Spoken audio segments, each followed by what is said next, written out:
Salam dalam kasih Kristus, sahabat GKI. Berjumpa kembali bersama dengan saya, Pendeta Yohanes Putra Pratama dari GKI Emmaus Surabaya. Pada hari ini kita akan bersama mengumpulkan satu bagian firman Tuhan. Mari sebelum kita membacanya, mari kita berdoa. Ya Tuhan Allah Bapa kami mengucap syukur karena Engkau sungguh hadir dalam setiap dinamika kehidupan kami. Saat ini kami bersiap membaca dan merenungkan kebenaran firman-Mu. Teguhkanlah hati kami ya Tuhan dan lingkupi kami terus ya Roh Kudus, agar kami tidak hanya menjadi pembaca dan pendengar firman-Mu, tapi juga menjadi pribadi yang berani, menjadi pelaku firman yang setia hari ini, esok, dan seterusnya. Dalam nama Tuhan Yesus Kristus kami berdoa. Amin. Saudara, kita hari ini akan membaca satu bagian firman Tuhan dari Injil Markus pasalnya yang ke-7. Saya akan mengajak kita membaca dari ayat yang ke-14 sampai dengan yang ke-15. Markus 7 ayat 14 sampai dengan yang ke-15. Ini menjadi satu bagian dari perikop panjang dalam Alkitab kita di Markus 7 1 sampai 23. Mari kita baca hari ini ayat 14 dan 15 saja. Lalu Yesus memanggil lagi orang banyak dan berkata kepada mereka, "Kamu semua dengarlah kepadaku dan camkanlah. Apapun dari luar yang masuk ke dalam seseorang tidak dapat menajiskannya. Tetapi apa yang keluar dari seseorang, itulah yang menajiskannya."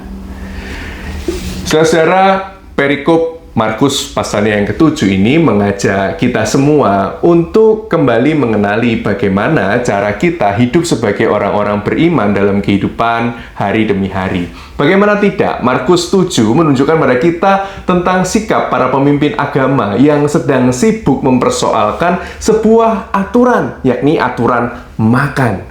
Bukan soal ada atau tidak ada makanan di sekitar mereka hari itu. Saat itu mereka mempersoalkan, kenapa sih murid-murid Yesus makan tapi tidak membasuh tangan sesuai dengan adat istiadat? Para pemimpin agama ini memang adalah mereka yang menjalani hidup ritual dan administratif agama secara tertib. Akhirnya mereka menjalani iman seperti seorang yang sedang berlomba memberi centang di form checklist kehidupan mereka. Dan kehidupan yang semacam ini adalah kehidupan iman yang formal.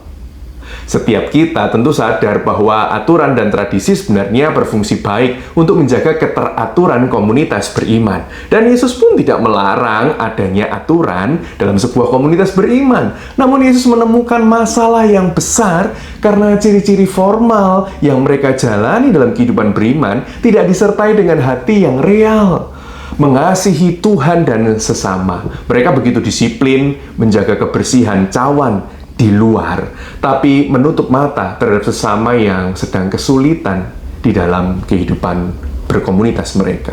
Sehingga tradisi manusia akhirnya menggeser perintah kasih Allah yang utama, mengasihi Allah dan mengasihi sesama. Sekarang mari kita membawa cermin ini ke depan wajah kita sendiri, ke dalam kehidupan bergereja kita hari ini. Komunitas kita tentu dibangun atas doktrin, atas pengakuan iman dan tradisi. Kita punya tradisi tentang kapan harus berdiri dan kapan harus duduk dalam ibadah kita. Kita punya tradisi tentang pakaian apa yang akan kita gunakan ke gereja dan mana yang tidak.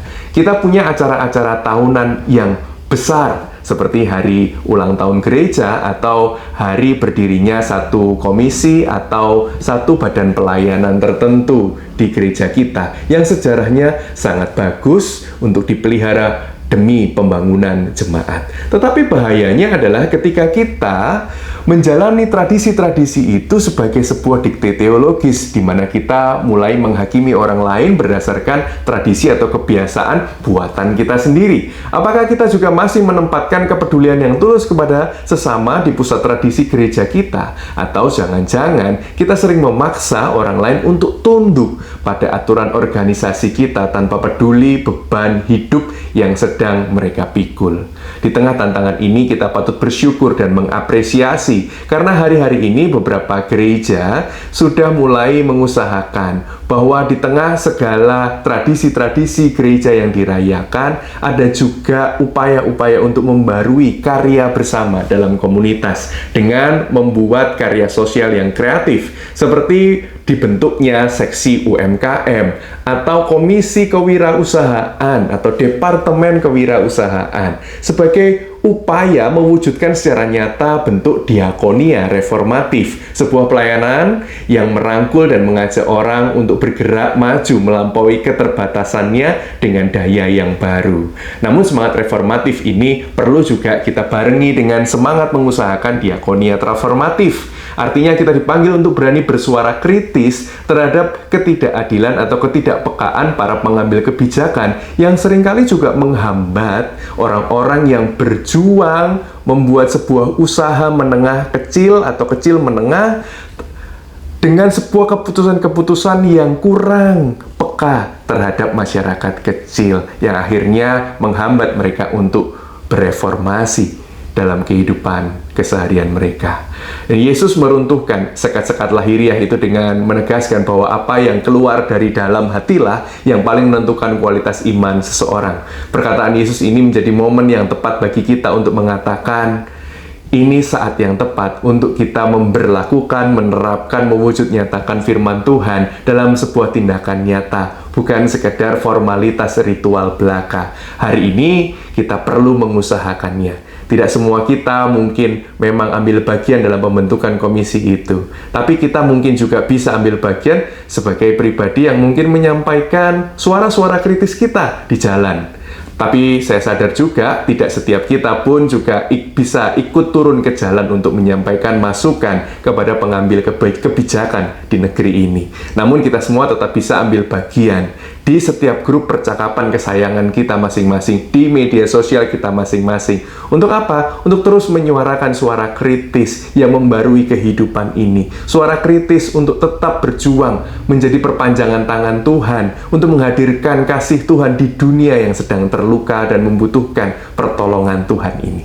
Kabar baik dari renungan ini bukan tentang sorak-sorai perayaan, melainkan fakta bahwa Allah kita adalah Dia yang penuh kasih, yang tidak pernah lelah untuk berkarya di tengah kehidupan ini, dan tidak pernah lelah memanggil setiap kita, saudara dan saya, untuk terus menghidupi ibadah yang sejati.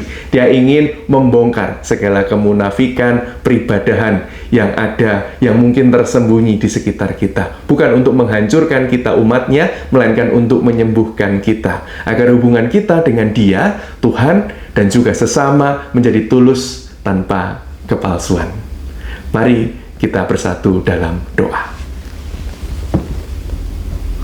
Ya Tuhan Allah Bapa kami bersyukur atas teguran dan kebenaran firman-Mu hari ini. Ajar kami untuk mampu mengubah iman formal kami menjadi iman yang real. Jauhkan kami dari sikap merasa paling benar dan mampukan kami untuk mengawal kebenaran serta menghidupi kasih-Mu yang nyata bagi sesama di sekitar kami. Kami menyerahkan seluruh perjalanan kehidupan kami ke depan ke dalam tangan pemeliharaan-Mu. Dalam nama Tuhan Yesus Kristus kami mengucap syukur dan berdoa. Amin.